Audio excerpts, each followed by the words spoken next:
이사야서 40장 12절로 26절 말씀 우리 함께 같이 읽겠습니다. 누가 손바닥으로 바닷물을 헤아렸으며 뼘으로 하늘을 쟀으며 땅의 티끌을 되대에 담아 보았으며 접시 저울로 산들을 막대 저울로 언덕들을 달아보았으랴. 누가 여호와의 영을 지도하였으며 그의 모사가 되어 그를 가르쳤으랴. 그가 누구와 더불어 의논하셨으며 누가 그를 교훈하였으며 그에게 정의의 길로 가르쳤으며 지식을 가르쳤으며 통달의 도를 보여주었느냐. 보라, 그에게는 열방이 통의 한 방울의 물과 같고 저울의 작은 티끌 같으며 섬들은 떠오르는 먼지 같으리니 레바논은 땔감에도 부족하겠고 그 짐승들은 번제에도 부족할 것이라. 그의 앞에는 모든 열방이 아무것도 아니라 그는 그들의 없는 것 같이 빈 것 같이 여기시느니라. 그러니 너희가 하나님을 누구와 같다 하겠으며 무슨 형상을 그에게 비기겠느냐. 우상은 장인이 부어 만들고 장색이 금으로 입혔고 또 은사슬을 만든 것이니라. 궁핍한 자는 거제를 드릴 때에 썩지 아니하는 나무를 택하여 지혜로운 장인을 구하여 우상을 만들어 흔들리지 아니하도록 세우느니라. 너희가 알지 못하였느냐? 너희가 듣지 못하였느냐? 태초부터 너희에게 전하지 아니하였느냐? 땅의 기초가 창조될 때부터 너희가 깨닫지 못하였느냐? 그는 땅 위 궁창에 앉으시나니 땅에 사는 사람들은 메뚜기 같으니라. 그가 하늘을 차일같이 펴섰으며 거주할 천막같이 치셨고 귀인들을 패하시며 세상의 사사들을 헛되게 하시나니 그들은 겨우 심기고 겨우 뿌려졌으며 그 줄기가 겨우 땅에 뿌리를 박자 곧 하나님의 입김을 부으시니 그들은 말라 회오리바람에 불려가는 촉에 같도다. 거룩하신 이가 이르시되 그런즉 너희가 나를 누구에게 비교하여 나를 그와 동등하게 하겠느냐 하시니라. 너희는 눈을 높이 들어 누가 이 모든 것을 창조하였나 보라.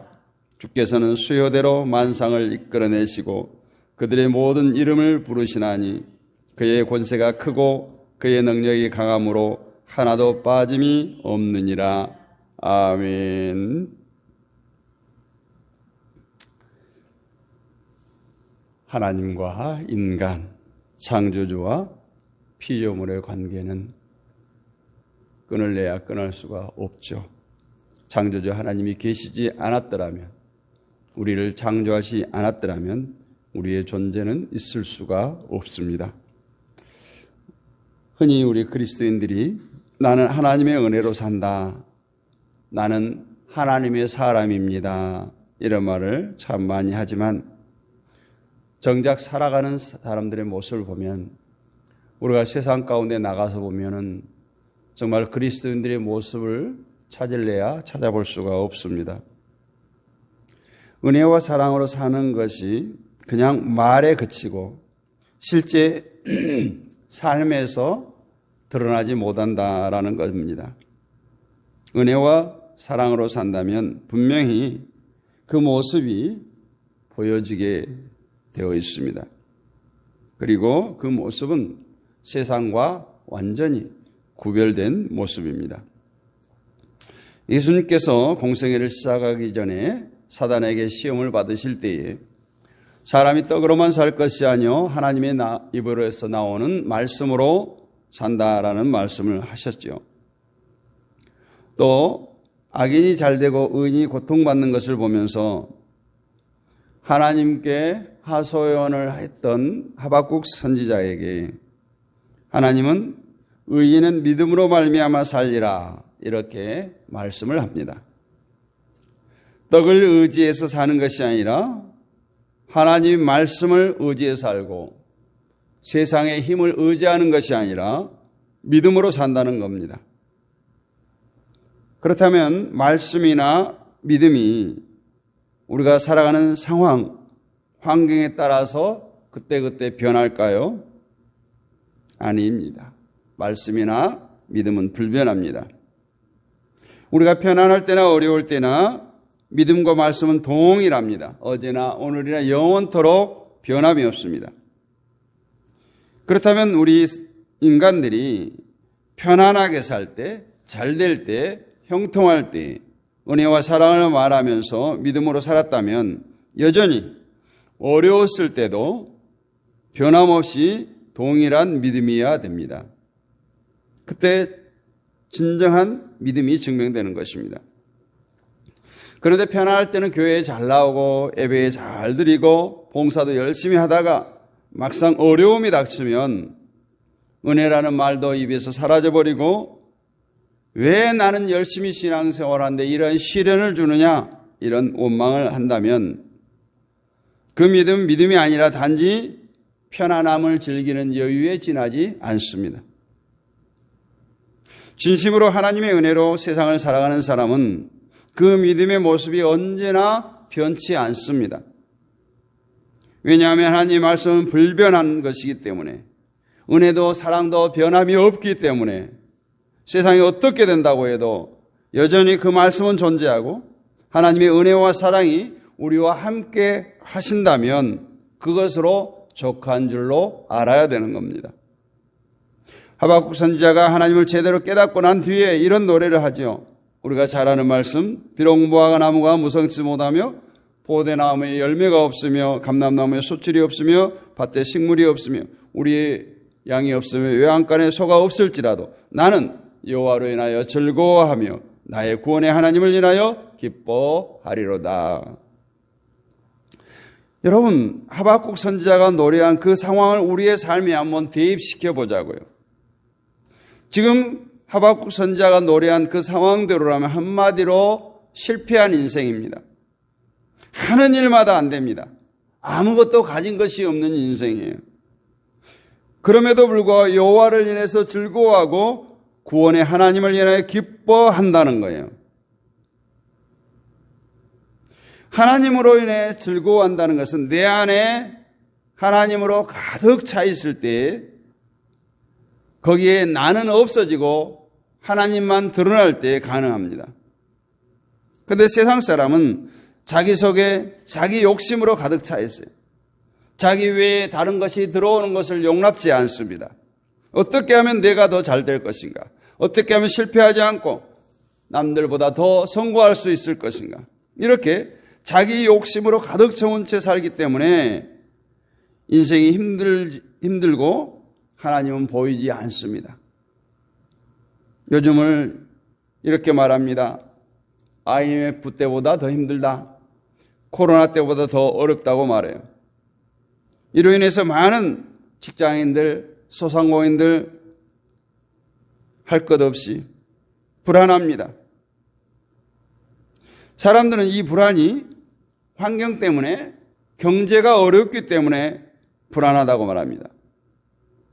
그러나 불안은 결국 내가 나를 바라보고 있기 때문에 오는 것임을 알아야 됩니다. 나는 실패하면 안 돼. 나는 잘 돼야 돼. 나는 실직하면 안 돼. 내 사업 망하면 안 돼. 이러한 생각들이 자신을 불안과 공포로 이끌어가는 겁니다. 그런 마음에 하나님의 위로가 자리할 수 있겠습니까? 하나님의 위로는 내 마음이 하나님으로 채워지고 대신 나는 사라질 때 그 위로가 주어지는 겁니다. 하박국 선지자도 이 고백을 하기 전에 세상에서 악인이 잘되고 번성하고 의인이 오히려 고통받는 것을 보면서 번민하면서 하나님께 하소연했던 그 심정, 우리의 심정 같지 않겠습니까?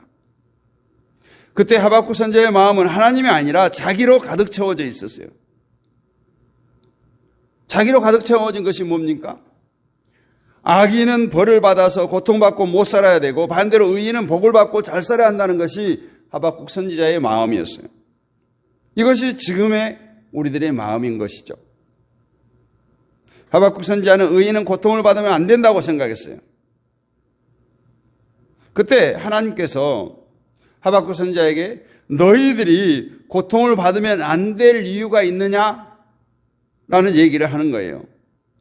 이스라엘도 똑같이 악인이라는 거예요. 피 흘린 자들이고 우상을 섬긴 자들이라는 겁니다. 그때서야 하박국 선지자가 자기를 보게 되고 하나님을 새롭게 발견한 게 된 것입니다. 우리 마음 한구석에 나는 이런 일을 당하면 안 돼, 이런 생각이 강하게 자리하고 있습니다. 조그만 어려운 일을 당하면 당장 일어나는 반응이 내가 뭘 잘못했기에 이런 일들이, 고통이, 어려움이 다가오는가 반발합니다. 자신을 다른 사람보다 좀 더 높이 두려고 합니다. 내가 도적질을 했어요. 내가 도적질을 했어. 나는 한 번 했는데 저 사람은 10번 했다고 말합니다. 나는 도적질을 했어. 나는 도적질을 했는데 저 사람은 강도짓을 했다고 말합니다. 어떻게 하든 자신의 악함을 희석시키고 반감시키려고 해요. 합리화하는 거예요. 이스라엘은 평소 이방인과 다르게 살아왔다, 이렇게 생각합니다. 또 하박국 선지자도 우리는 다르지 않습니까? 이렇게 생각해요. 그런데 하나님 편에서 보니까 너희들은 똑같다, 모두가 다 악인이다, 이렇게 하십니다. 이 말씀에 의해서 하박국 선지자는 평소에 잘난 인간인 줄 알았던 자신도 역시 그들과 똑같은 죄인임을 깨닫게 된 겁니다. 그럴 때 아무것도 없어도 하나님으로 기뻐하고 즐거워한다는 고백을 하게 된 겁니다. 자기를 아는 자가 하나님을 알 수 있습니다. 자기를 높이면서 동시에 하나님을 높일 수가 없습니다. 인간이 하나님을 어떻게 높여드릴 수가 있습니까? 입으로 높으신 하나님, 존귀하신 하나님, 거룩하신 하나님 한다고 해서 높아집니까? 하나님을 높이는 것은 계속해서 이사야서에서 말씀하지만 내가 낮아지는 거예요. 내가 낮아지는 것 외에 없습니다. 내가 낮아질 때 자연히 하나님은 높임을 받게 되는 것입니다. 그래서 어제 말씀드렸죠. 인생은 마르는 풀이고 시드는 꽃이라고 했어요.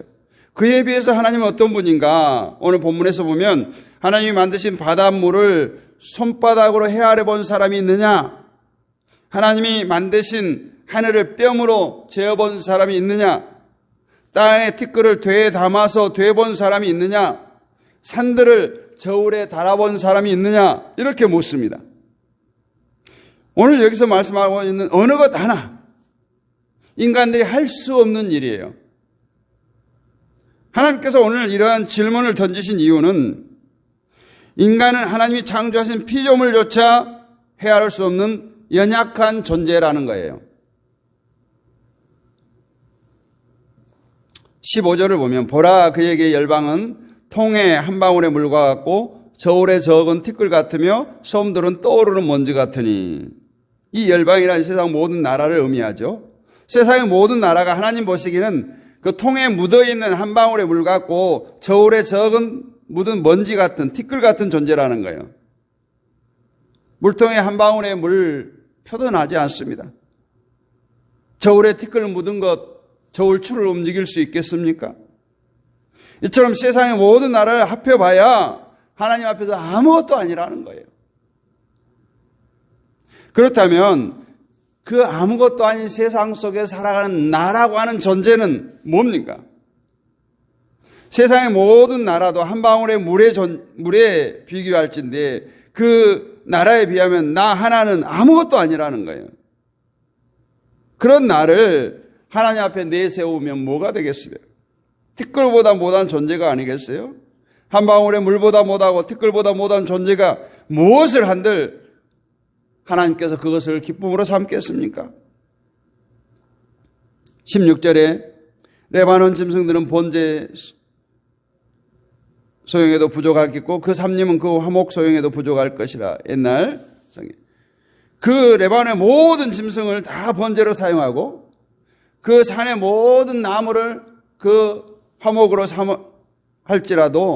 쓸지라도 부족하다는 거예요. 티끌보다 못한 우리가 레바논의 짐승을 모두 잡고 산의 나무를 다 잘라서 제사를 드려도 하나님께서는 그것으로 기뻐하지 않으신다는 겁니다. 그리고 17절에 이어서 말합니다. 그 앞에는 모든 열방이 아무것도 아니라 그는 그들을 없는 것 같이 빈 것 같이 여기시느니라. 하나님은 세상의 모든 나라를 없는 것 같이 여기신다는 거예요. 성경은 이처럼 하나님을 단순히 높으신 분이다, 크신 분이다, 말하고 있지 않아요. 인간이 어떤 존재인가를 말씀하심으로써 상대적으로 하나님이 얼마나 위대하신 분인가, 얼마나 크신 분인가를 알게 합니다. 때문에 하나님이 크시다는 것을 알게 된 사람은 자연히 내 자신이 비천한, 보잘것없는 것을 발견하게 됩니다. 그러면 어떻게 됩니까? 불평할 자격도 없고 걱정할 자격도 없는 것이 바로 나라고 하는 인간임을 알 때 제대로 하나님을 알 수가 있는 것입니다. 그런데 우리는 티끌 같은 자신을 바라보지 못하고 조금만 힘들어도 하나님을 원망하며 살아왔습니다. 누구에게 욕을 먹거나 무시를 당하면 그것을 참지 못하고 분노했습니다. 티끌이고 마르는 풀이고 시드는 꽃인데 그는 하찮은 자기를 세상에서 엄청난 대우를 받고 높임을 받아야 할 존재로 살아왔다는 거예요. 결국 내가 높아지고자 하는 욕망이 하나님을 높으신 하나님, 크신 하나님으로 바라보지 못하게 한다는 거예요. 나는 다른 사람들과 다르다는 생각이 주어진 환경에 순종하지 못하게 하는 겁니다. 하나님만 바라보시기를 원합니다. 하나님은 언제나 변치 않으시는 분입니다. 하나님은 은혜와 사랑이 풍성하신 분입니다. 경제가 어려지고 내가 망해도 하나님은 여전히 우리와 함께 하십니다. 내가 망했다고, 못생겼다고, 실패했다고 나를 외면치 않으시는 하나님. 그런데 사람들은 하나님이 함께 하신다면 어려움에서 벗어나게 해야지, 나를 형통한 길로 인도해야지, 끝까지 자기의 높임에 대해서 포기하지 못한다는 거예요. 하나님 앞에서 자기 실체를 깨닫지 못하기 때문에 그렇습니다. 세상의 무엇으로 치장해도 꾸며도 인간은 하나님 보시기에 아무것도 아닌 존재라는 거예요. 서울대 나온 사람과 초등학교 나오지 못한 사람이 다른 것이 아니에요. 똑같이 티끌과 같은 인생입니다. 신자의 믿음은 여유가 있어야 돼요. 어떤 환경과 상황 속에서도 꿋꿋하게 하나님만 바라보고 하나님만 의지할 수 있는 여유가 있어야 합니다. 그런데 오늘날 성도들에게 이런 여유가 없어요. 항상 뭔가에 쫓기듯 살아갑니다. 세상 사람들과 똑같이 짜증내고 화내고 슬퍼하고 번민하며 살아갑니다. 신앙생활을 하기는 하는데 피곤하고 즐거움이 없습니다. 왜 그럴까요? 하나님을 바라보지 못하고 모두가 자기를 바라보고 살아가고 자신이 잘 되는 것에 삶의 보람을 두고 있기 때문에 그것처럼 여유 없는 신앙생활을 하게 되는 것입니다. 나는 좀 더 나은 환경을 기대하고 내가 높아지기를 소망하며 사는데 그것이 마음대로 되지 않으니까 불만을 갖고 불평을 하고 짜증으로 이어지고 모든 기쁨과 즐거움이 상실되는 것입니다. 우리 성도는 나 때문이 아니라 하나님 때문에 기뻐하고 살아가는 사람이에요. 이런 성도가 하나님 안에서 어떤 환경에 처하든지 능히 이기고 견뎌낼 수가 있습니다. 나는 당연히 욕을 먹어야 할 인간이고 나는 당연히 무시돼야 할 인간이다. 이것을 아는 사람이 세상에서 당하는 그들로 인해서 어떻게 상처받고 슬퍼하고 주저앉겠어요. 하나님이 은혜에는 내가 높아지는 것은 없어요. 하나님 앞에서 자신은 아무것도 아니을 발견하는 것이 은혜예요. 따라서 우리가 받아들여야 할 것은 나는 아무것도 아니요 보잘것없는 존재임을 아는 겁니다. 그러한 나를 하나님께서 붙드셔서 하나님 자녀 삼아주시고 이 새벽에도 흔들어 깨우셔서 은혜의 보좌로 인도해 주신 것, 이것이 바로 은혜요 하나님의 사랑인 줄로 믿습니다. 낮아지든지 작아지든지 상관없이 하나님은 여전히 나와 함께 하신다는 것을 알고 그분만을 바라보고 있다면 그 사람은 정말 하박국 선지자처럼 외양간에 소가 없어도 포도나무에 소출이 없어도 무화과에 열매가 없어도 여호와로 인해서 기뻐할 수가 있습니다. 그래서 자기의 문제에 자기 욕심에 집착하지 말라는 말씀을 드리고 싶습니다. 집착하면 집착할수록 잘 되는 것이 아니에요. 더욱더 심한 고통 속으로 빠져들게 됩니다. 자기에 집착할 때에 나는 아무것도 아닌 존재임을 늘 상기하시기를 원합니다. 나는 생각하지 말고 하나님만 생각하고 이 세상을 생각하지 말고 천국만을 생각하시기를 바랍니다. 내가 어떻게 되든 상관없이 천국은 변함없이 존재하고 우리를 기다리고 계신다는 사실을 늘 기억하시기를 원합니다. 31절 말씀 보면 오직 여호와를 앙망하는 자는 새 힘을 얻으리니 독수리의 날개치며 올라감 같을 것이요 다른 박지라에도 곤비치 아니하겠고 걸어가도 피곤치 아니하리로다. 이 말씀은 우리는 육신에 대한 말씀으로 많이 적용합니다. 물론 육신이 강건한 것 좋습니다. 오늘 이 말씀은 마음이 피곤치 않음을 말하고 있어요. 마음의 기쁨이 없으면 몸은 늘 피곤합니다. 그러나 마음의 기쁨이 넘치게 되면 피곤함을 느끼지 못합니다. 현대인의 피곤함은 자기를 바라보고 자기를 이기지 못한 데서 기인합니다. 따라서 피곤치 아니한 삶은 자기 문제로부터 벗어난 사람만이 누릴 수 있습니다. 인간의 실체를 깨닫고 높으신 하나님을 앙망하면서 세상에서 일어나는 일과 상관없이 오직 여호와 하나님으로 인해서 기뻐하고 즐거워하는 피곤치 않고 힘 있는 인생을 살아갈 수 있는 저와 여러분이 되시기를 주님의 이름으로 축복합니다. 은혜가 풍성하신 아버지 하나님 감사합니다. 오늘 하나님과 인간 창조주와 피조물 된 우리들을 다시금 돌아보고 깨닫게 하심을 감사합니다. 우리가 날마다 피곤한 것은 우리의 욕심 때문이었습니다. 우리의 마음이 아버지 하나님께서 날마다 세상 가운데 빼앗기기 때문인 줄로 믿습니다. 내가 어떻게 되든 상관없이 천국은 변함없이 우리를 기다리고 있습니다. 아버지 하나님 날마다 그 천국을 향해서 한 걸음 한 걸음 달려갈 수 있는 우리 모두가 되게 하여 주옵소서. 아버지 하나님께서 세상에서 겪는 많은 문제들을 바라보지 않게 하시고 그 문제를 통해서 하나님의 존재를 하나님이 함께 하심을 깨닫는 우리 모두가 되게 하여 주옵소서. 많이 아픕니다. 슬픔에 처할 때 있습니다. 고통 가운데 있을 수도 있습니다. 실패할 때도 있습니다. 그럼에도 불구하고 오직 여호와를 앙망하는 믿음들로 날마다 기뻐하며 즐거워하며 살아갈 수 있는 우리 모두가 되게 하여 주옵소서. 우리가 실패하는 그 자리에 하나님이 함께 하심을 깨닫게 하시고 날마다 그 하나님을 의지하고 하나님으로 인해서 날마다 행복한 삶을 살 수 있도록 주여 은혜를 베풀어 주옵소서.